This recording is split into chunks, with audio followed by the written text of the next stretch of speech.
Hi friends, welcome back to Mazhathulli creations. ഈ channel നിങ്ങൾ ആദ്യമായിട്ടാണ് കാണുന്നതെങ്കിൽ സബ്സ്ക്രൈബ് ചെയ്യാൻ മറക്കല്ലേ. സേതുവിൻ്റെ മുറിയിലേക്ക് അവന്തിക വന്നു. എന്നിട്ട് ലച്ചു വന്ന കാര്യം പറയുന്നുണ്ട്. അവളിപ്പോൾ എവിടുന്ന് വന്നു എന്ന് സേതു ചോദിക്കുന്നു. ആരെങ്കിലും വിളിച്ചിട്ട് വന്നതായിരിക്കും. ആര് വന്നാലും അച്ഛൻ്റെ തീരുമാനത്തിൽ നിന്നും അച്ഛൻ മാറരുത് എന്ന് അവന്തിക പറയുമ്പോൾ സേതു അതിനെപ്പറ്റി ആലോചിക്കുന്നു.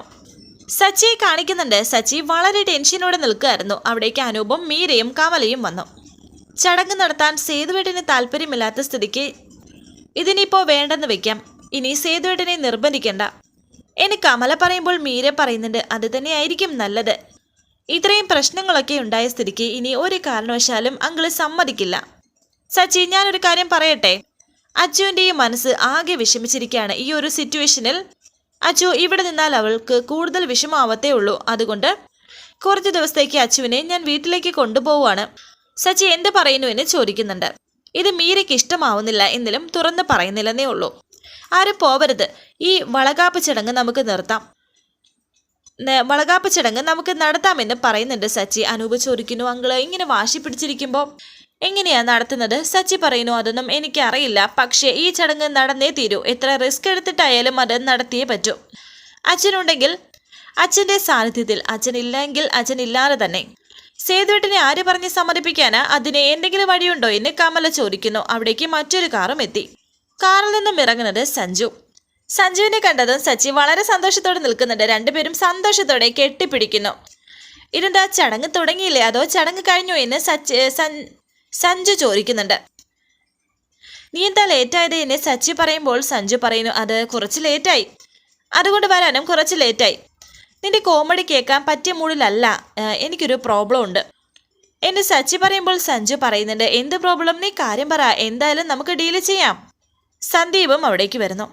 പിന്നെ അർച്ചനയുടെ അമ്മയും ബ്രദറും വൈഫും ആണെന്ന് പരിചയപ്പെടുത്തി കൊടുക്കുന്നുണ്ട് അവരെ സച്ചി. പിന്നെ സന്ദീപിനെയും അറിയില്ലേ എന്നൊക്കെ പറയുന്നുണ്ട്. അങ്ങനെ അവർ രണ്ടുപേരും കൈ കൊടുക്കുന്നു. എല്ലാവർക്കും സുഖമല്ലേ എന്നൊക്കെ സഞ്ജുവിനോട് ചോദിക്കുന്നു. എടാ, ഒരു കാര്യം പറയാനുണ്ട്, നീ ഒന്ന് വന്നേ എന്ന് പറഞ്ഞ് സച്ചി സഞ്ജുവിനെയും കൂട്ടി അല്പം മാറി നിൽക്കുന്നുണ്ട്. അവർ ഗാർഡനിലേക്ക് പോകുന്നു. എന്താ സച്ചി, എന്ത് പറ്റിയെന്ന് സഞ്ജു ചോദിക്കുന്നു. എടാ, ഇവിടെ കുറച്ച് പ്രോബ്ലംസ് ഉണ്ട്, അതുകൊണ്ട് ഈ ചടങ്ങ് മാറ്റി വെച്ചിരിക്കുകയാണെന്ന് പറഞ്ഞ് സച്ചി കാര്യങ്ങൾ പറയുന്നു. ഇതേ സമയം ലച്ചുവിനെയും അച്ചുവിനെയും കാണിക്കുന്നുണ്ട്. ഇപ്പോൾ എനിക്ക് കാര്യങ്ങളെല്ലാം മനസ്സിലായി. അർച്ചന വിഷമിക്കേണ്ടെന്ന് ലച്ചു അർച്ചനയോട് പറയുന്നുണ്ട്. അങ്കിളിനോട് ഞാൻ സംസാരിക്കാം. കമ്പനിയിൽ തീപിടുത്തം ഉണ്ടാകുന്നത് ഒരു സാധാരണ കാര്യമാണ്. പക്ഷേ ഇരിക്കേട്ട് അർച്ചന പറയുന്നു, അച്ഛൻ ഇത് വളരെ സീരിയസ് ആയിട്ട് എടുത്തിരിക്കുകയാണ്. അത് സാരമില്ല, പേരിനെങ്കിലും ഈ ചടങ്ങ് നടത്തിയേ പറ്റൂ, നമുക്ക് ശരിയാക്കാം എന്നൊക്കെ ലച്ചു പറയുന്നു. ഈ സമയം സഞ്ജു സച്ചിയോട് പറയുന്നു, ലച്ചു അതിനിടയ്ക്ക് അവളും എത്തിയോ? എന്നാ പിന്നെ ഒരു ഐഡിയ ഉണ്ട്. എന്താണെന്ന് സച്ചി ചോദിക്കുന്നു. പറയാം, താൻ വായെന്ന് പറഞ്ഞ് സഞ്ജു സച്ചിയും കൂട്ടി വരുന്നു. ഈ സമയം ലച്ചു അർച്ചനയോട് പറയുന്നു, ഇതിന് അങ്കിൾ ഇത്ര വാശി പിടിക്കേണ്ട കാര്യമില്ല, പേരിനൊരു ചടങ്ങ്, അത്രേ ഉള്ളൂ. അവരുടെ മുന്നിലേക്ക് സഞ്ജുവും സച്ചിയും എത്തി. ഹലോ ലച്ചു എന്ന് പറഞ്ഞ് സഞ്ജു ലച്ചുവിനോട് സംസാരിക്കുന്നുണ്ട്. അവർ പരസ്പരം നോക്കുന്നു. ഇത് അത്ഭുതമായിരിക്കുന്നല്ലോ, സഞ്ജുവേട്ടൻ എപ്പോൾ എത്തിയെന്ന് ലച്ചു ചോദിക്കുന്നു. ഞാൻ ഇപ്പോൾ എത്തിയേ ഉള്ളൂ. സച്ചി കാര്യങ്ങളൊക്കെ പറഞ്ഞു. അർച്ചന ടെൻഷൻ ആവണ്ട, ഈ ചടങ്ങ് നമ്മൾ നടത്തും, അങ്കിളിന്റെ പ്രസൻസിൽ തന്നെ. ലച്ചു, അങ്കിളിനോട് നമുക്ക് സംസാരിച്ചാലോ എന്ന് സഞ്ജു പറയുമ്പോൾ ലച്ചു പറയുന്നു, പിന്നെന്താ, ഞാൻ റെഡി.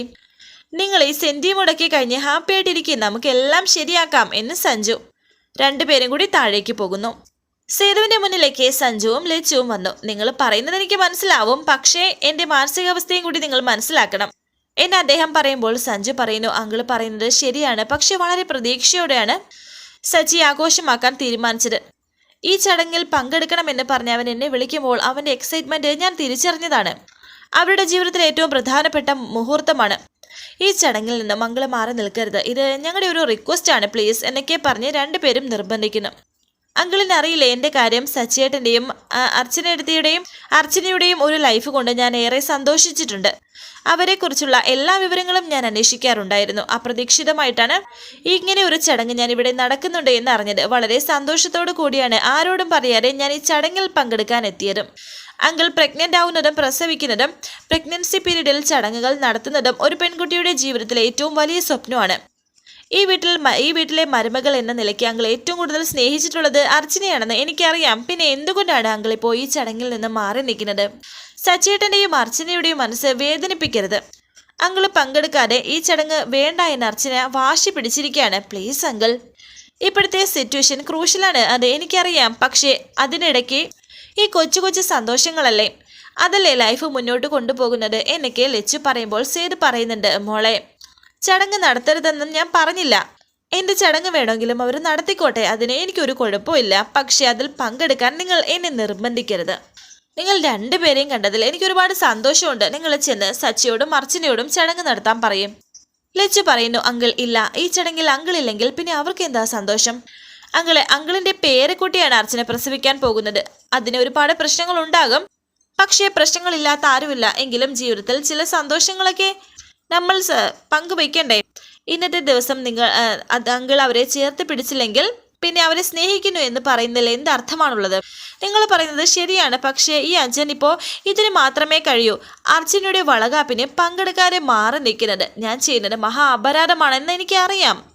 പക്ഷെ ഇതല്ലാതെ മറ്റു മാർഗമില്ലെന്ന് സേതു പറയുമ്പോൾ ഇത് കേട്ട് വന്ന സച്ചി പറയുന്നുണ്ട്, വേണ്ട സഞ്ജു, ഇനി അച്ഛനെ നിർബന്ധിക്കേണ്ട. ഈ ചടങ്ങ് ഞങ്ങൾ വേണ്ടെന്ന് വെക്കുകയാണ്. ഇനി അത് നടത്താനേ ഞങ്ങൾക്ക് താല്പര്യമില്ല. അച്ഛൻ്റെ വാശി ജയിക്കട്ടെ, ഞങ്ങൾ തോറ്റുകൊടുക്കാം.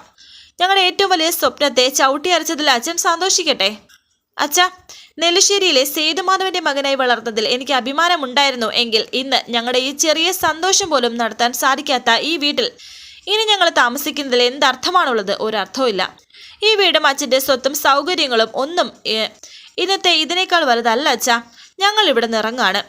ഇത് കേട്ട് സേതു ഞെട്ടി. ഇങ്ങനെയൊരു തീരുമാനം എടുക്കുന്നതിൽ അച്ഛൻ ഞങ്ങളോട് ക്ഷമിക്കണം. അച്ഛൻ്റെ ആഗ്രഹത്തിനെതിരായിട്ട് ഞങ്ങൾക്കൊന്നും വേണ്ട. എല്ലാവരും ഒരുപാട് ആഗ്രഹിച്ചും വഴിപാട് നടത്തിയും കഷ്ടപ്പെട്ട് കിട്ടിയ കുഞ്ഞാണ്. അതിൻ്റെ പേരിൽ എല്ലാവരും ജാതകദോഷം ആരോപിച്ചപ്പോഴും ഞങ്ങൾ ആരെയും ഒന്നും പറഞ്ഞില്ല. പക്ഷേ ഇനിയും ഇത് കേട്ട് നിൽക്കാൻ ഞങ്ങളെ കൊണ്ട് കഴിയില്ല. ഒരു വാടക വീടായാലും മതി, അല്പം സമാധാനം കിട്ടിയാൽ മതി. ജീവിതം സന്തോഷത്തോടെ പോയിക്കോളും. ഞങ്ങൾ അങ്ങനെ എവിടെയെങ്കിലും പോയി ജീവിച്ചോളാം. അച്ഛൻ്റെ കൺമുന്നിൽ പോലും ഞങ്ങൾ വരില്ല. എൻ്റെ കുഞ്ഞിനോട് അച്ഛൻ ഇത്രയ്ക്ക് വിരോധമുണ്ടെന്ന് ഞാൻ അറിഞ്ഞില്ല അച്ഛാ. സഞ്ജു, ലക്ഷ്മി, വാ, നമുക്ക് ഇറങ്ങാം. എവിടെയെങ്കിലും ഒരു വാടക വീട് കണ്ടുപിടിക്കാം. ഇനി എന്നിട്ട് മതി എൻ്റെ ജീവിതം എന്നൊക്കെ സച്ചി പറയുന്നുണ്ട്. എന്നിട്ട് സച്ചി പോകാൻ തുടങ്ങുമ്പോൾ സേതു പറയുന്നു, മോനെ വരാം, ഞാൻ വരാം. ഇത് കേട്ട് 3 പേരും സന്തോഷത്തോടെ നിൽക്കുന്നു. അർച്ചന വിഷമത്തോടെ ഇരിക്കുകയായിരുന്നോ? കരഞ്ഞുകൊണ്ട് തന്നെ ഇരിക്കുകയായിരുന്നു. അനഘ വളരെ സന്തോഷത്തോടെ അർച്ചനയുടെ അരികിലെത്തി. എടുത്തി എന്ന് പറഞ്ഞ് അർച്ചനയ്ക്കൊരു ചുംബനം കൊടുത്തു. വേഗം റെഡിയാവ്, ചടങ്ങിന് വരാമെന്ന് അച്ഛൻ സമ്മതിച്ചു. സത്യമാണോ എന്ന് അർച്ചന ചോദിക്കുമ്പോൾ സത്യമാണെന്ന് പറഞ്ഞ് കമലയും അവിടെ എത്തി. സേതുവേട്ടൻ സമ്മതിച്ചു. അവിടെ സന്ദീപും അനൂപേട്ടനും എല്ലാവരും കൂടി ഒരുക്കങ്ങളെല്ലാം തുടങ്ങി. വേഗം റെഡിയാവും, ഞാൻ അങ്ങോട്ട് ചെല്ലട്ടെ എന്ന് പറഞ്ഞ് സന്തോഷത്തോടെ അവിടേക്ക് ഓടിപ്പോവുകയാണ് അനഘ. അവിടേക്ക് ലച്ചുവും സഞ്ജുവും സച്ചിയും വന്നു. എനിക്കിത് വിശ്വസിക്കാൻ കഴിയുന്നില്ല അമ്മേ എന്ന് അർച്ചന പറയുന്നുണ്ട്. വിശ്വസിക്കാം എന്ന് സഞ്ജു പറയുന്നു. അങ്കിൾ വരും ചടങ്ങിൽ പങ്കെടുക്കാൻ. ഇപ്പോൾ വിഷമം മാറിയില്ലേ? ഇനി നമുക്ക് വേഗം റെഡിയാവാം എന്ന് ലച്ചുവും പറയുന്നു. സച്ചിയേട്ടാ, ഇതെങ്ങനെയാ സമ്മതിച്ചത് അച്ഛൻ എന്ന് അർച്ചന ചോദിക്കുമ്പോൾ സഞ്ജു പറയുന്നു, അതാണ് രക്തബന്ധം. അച്ഛനും മക്കളും തമ്മിൽ ചിലപ്പോൾ പിണങ്ങിയെന്നൊക്കെ വരും. പക്ഷെ ഒരു കാര്യം വരുമ്പോൾ എത്ര പിണങ്ങിയാലും മക്കളുടെ നെഞ്ചിലെ പിടച്ചിൽ അച്ഛനും മനസ്സിലാകും. സേതുവങ്ങളുടെ അത് മനസ്സിലായി. ഇനി ഒരു ടെൻഷനും വേണ്ട. അതെ, നിങ്ങൾ വേഗം റെഡിയാവും, ഞാൻ അപ്പോഴത്തേക്ക് മംഗളിനെയും കൂട്ടി വരാം എന്ന് പറഞ്ഞ് സഞ്ജു താഴേക്ക് പോകുന്നു. എന്നാ പിന്നെ ഞാൻ അങ്ങോട്ടേക്ക് ചെല്ലട്ടെ, താൻ വേഗം റെഡിയായി വാ എന്ന് പറഞ്ഞ് സച്ചിയും പോകുന്നു. സേതു അർച്ചനെ പറഞ്ഞതിനെ പറ്റി ആലോചിക്കുകയാണ്. പിന്നെ സച്ചി പറഞ്ഞതും അർച്ചനയെ റെഡിയാക്കുകയാണ് ലച്ചു. താഴെ എല്ലാ ഒരുക്കങ്ങളും ചെയ്യുകയാണ് അനഘയും അനൂപും മീരയും ഒക്കെ. കമലയും ലച്ചും കൂടിയാണ് അർച്ചനയെ റെഡിയാക്കുന്നത്. സേതുവും റെഡിയാവുന്നുണ്ട്. അച്ഛൻ ഇതുവരെ റെഡിയായില്ലേ എന്ന് ചോദിച്ച് സന്ദീപും അവിടെ എത്തി. കൂടെ സഞ്ജുവും എന്ന് മൂളുകയാണ് സേതു. സൂപ്പർ എന്ന് സന്ദീപ്. കുപ്പിവിളകളും പലഹാരങ്ങളും മറ്റു സാധനങ്ങളും എല്ലാമായിട്ട് വളരെ നന്നായിട്ട് ഒരുക്കി വെച്ചിരിക്കുകയാണ്. അവിടേക്ക് അവന്തിക വരുന്നു. വെറുതെ എന്തിനായി ഒരുക്കങ്ങൾ? ഇത് നിർത്തിവെക്കാൻ അച്ഛൻ പറഞ്ഞതല്ലേ എന്ന് അവന്തിക പറയുമ്പോൾ ധനുഷ് പറയുന്നു, അപ്പോൾ എടുത്ത് ഇതുവരെ എവിടെയായിരുന്നു? അച്ഛൻ തീരുമാനം മാറ്റി. അവന്തികടുത്തേക്ക് കാര്യം പിടികിട്ടിയിട്ടില്ല. ചടങ്ങിൽ പങ്കെടുക്കാമെന്ന് അച്ഛൻ സമ്മതിച്ചു എന്ന് സച്ചി പറയുമ്പോൾ ഇത് കേട്ട് ഞെട്ടലോടെ അവന്തിക നിൽക്കുന്നു. ഈ കുത്തിത്തിരിപ്പൊന്നും ഏറ്റില്ല, എല്ലാം വെള്ളത്തിൽ വരച്ച വര പോലെയായെന്ന് ധനുഷൊന്ന് കുത്തലായിട്ട് തന്നെ പറയുന്നുണ്ട്. കുത്തി തന്നെ പറയുന്നു. ഇനി എന്തായാലും നമുക്ക് അടിച്ചു പൊളിച്ച് ഈ വളകാപ്പ് ചടങ്ങ് അങ്ങ് ആഘോഷിക്കാം എന്ന് ധനുഷ് പറയുന്നു. ഒട്ടും ഇഷ്ടപ്പെടാതെ നിൽക്കുകയാണ് അവന്തിക എന്ന് തിരിഞ്ഞ് മേലോട്ട് നോക്കിയപ്പോൾ ലച്ചു അർച്ചനയും റെഡിയാക്കിക്കൊണ്ട് ഇറങ്ങി വരുന്നു. കൂടെ കമലയും ഉണ്ട്. എല്ലാവരും അർച്ചനയെ നോക്കുന്നുണ്ട്. വളരെ സുന്ദരിയായിട്ട് തന്നെയാണ് അർച്ചന വരുന്നത്. ദേഷ്യത്തോടെ അവന്തിക അവരെ നോക്കുന്നു. ഇത്രയും പ്രശ്നങ്ങൾ ഉണ്ടായിട്ടും ഒടുവിൽ വളകാപ്പ് ചടങ്ങ് നടക്കുകയാണ്. സേതുവും അവിടേക്ക് വരുന്നു. സേതുവിനെ ദേഷ്യത്തോടെ നോക്കുകയാണ് അവന്തിക. ഒന്നും മിണ്ടാനാകാതെ സേതു അവന്തികയുടെ മുഖത്തേക്ക് നോക്കുന്നു. വരാനിരിക്കുന്ന പുതുപുത്തൻ എപ്പിസോഡുമായി വീണ്ടും കാണാം. Thank you for watching. Please subscribe, like, share my channel.